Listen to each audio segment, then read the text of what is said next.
Emmanuel Macron et l'Union européenne accusent régulièrement la Russie de chasser la France d'Afrique.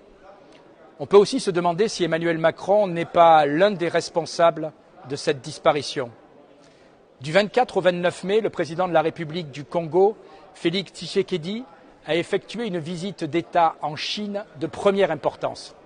C'est évidemment tout son intérêt de multiplier les liens diplomatiques en faveur de son pays. C'eût été également tout l'intérêt de la France de ne pas mettre à mal notre relation privilégiée avec Kinshasa. Malheureusement, l'Union européenne et Emmanuel Macron multiplient les erreurs dans ce pays comme dans la majorité des pays d'Afrique. Souvenez-vous du déplacement du président de la République en mars dernier à Kinshasa.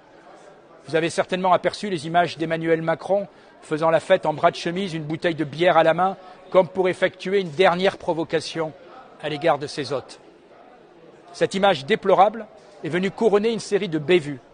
Emmanuel Macron a refusé de condamner fermement le soutien du Rwanda de Paul Kagame aux milices sanguinaires du M23 qui sèment le chaos et la mort dans la région du Kivu.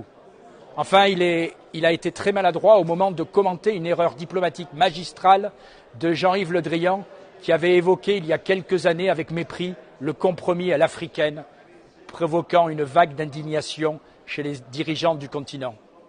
L'Union européenne, si prompte à brandir les mécanismes de sanctions, continue de refuser à agir fermement contre le Rwanda. Alors que des élections sont prévues en décembre prochain à Kinshasa, il est urgent que la France et l'Union européenne ne soient pas rayées de la carte de la République démocratique du Congo. Il est urgent, avec cet État, comme avec les autres États africains, de reprendre un vrai dialogue en tenant compte de l'intérêt de chacun.